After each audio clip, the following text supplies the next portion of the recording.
Hello, everyone. Welcome to this week's 10-minute Q-Tip Tuesday, courtesy of Higher Standards Caregiver Training.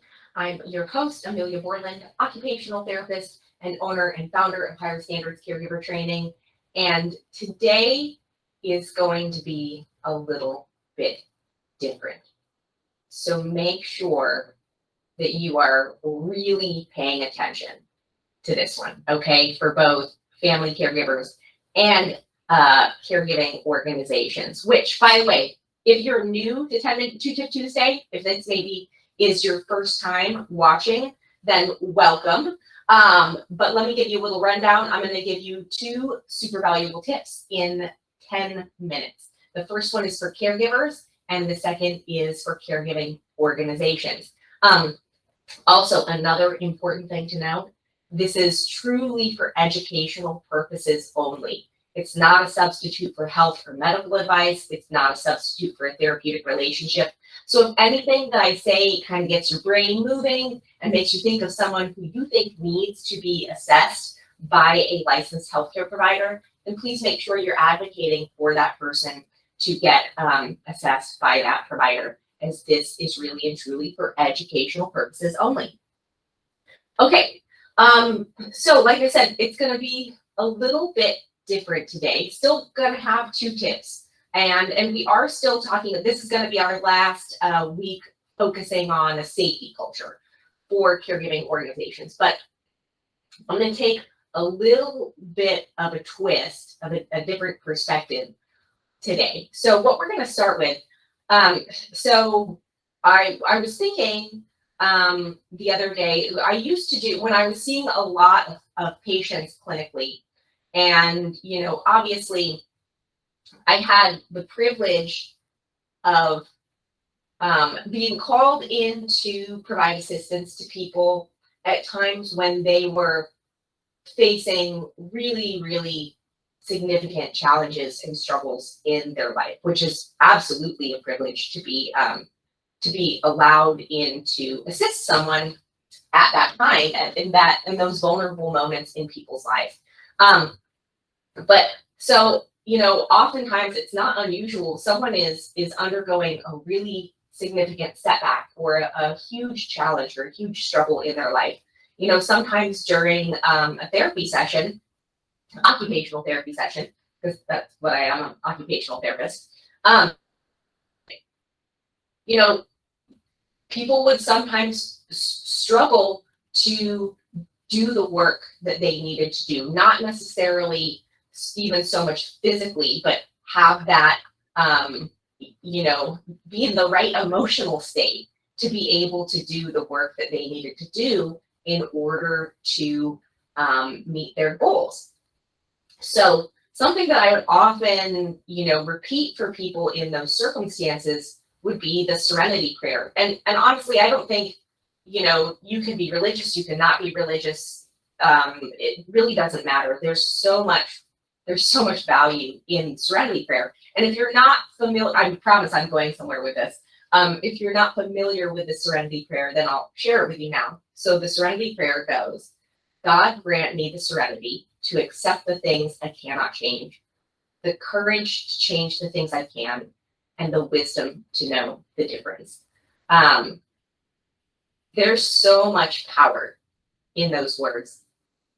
And so what I would mean is kind of getting on to the tips for today. You know, if you're a caregiver, if you're a family caregiver,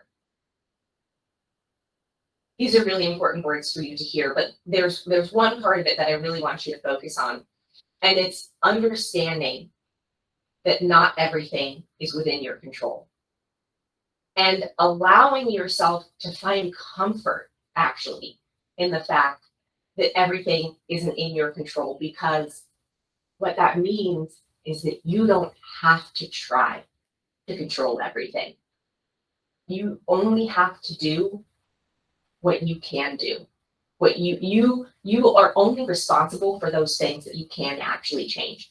And the things that are out of your control, you can take a breath and you can put those things down, because they don't belong to you. They're not your responsibility to try to control it. It's out of your control.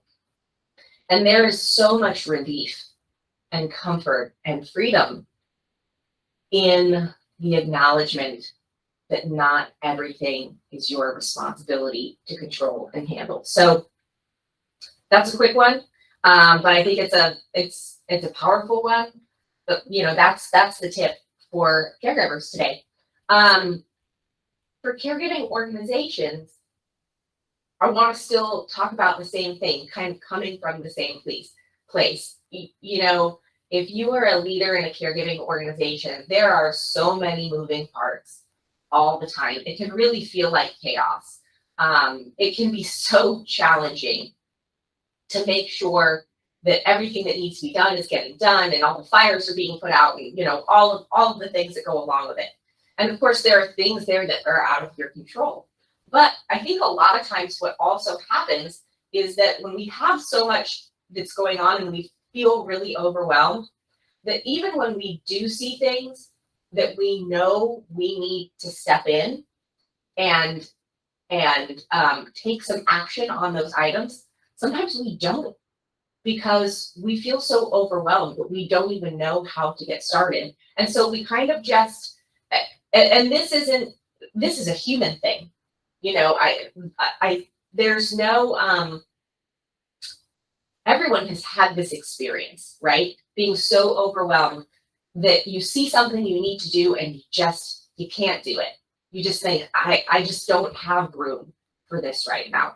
And I want to relate this back to all of the, creation of a safety culture that we've been talking about, because I'm sure, if you've been watching the last few weeks, if you've been paying attention, if you check out the content from me or from Higher Standards Caregiver Training in general, you probably have recognized some things that you're like, I need to do that. I need to get that done. I'd like to have more training. I'd like to have more contact with my caregivers, things like that. But a lot of times it feels so overwhelming to do that, because you just can't handle one more thing on your plate. But I think that what the Serenity Prayer can remind you of also is that, you can set aside the things that you can't control, but those things that you can control, sometimes we have to have that courage to take that first step. And always remember that starting to address a challenge, starting to address an issue that needs to be addressed, doesn't mean you have to address the whole thing at once. It doesn't mean you're going to snap your fingers and solve the whole thing, right? It means you're starting to take that first step. So, really relating this back to building a safety culture. If you have goals towards increasing the safety of your organization for, of course, the health and welfare of your clients, certainly the health and welfare of your caregivers, but also the health and welfare of your organization, it can start with one simple step. And I encourage you to take that, because how do you eat an elephant? One bite at a time, right? You just have to take your first bite. So that is it for me today. I hope that you enjoyed this kind of unique 10-minute Tuesday. I hope that no matter who you are, you found something to take away from here. And I thank you so much for watching. Until next time, y'all, please stay healthy, stay well, and most of all, take care. Bye, y'all.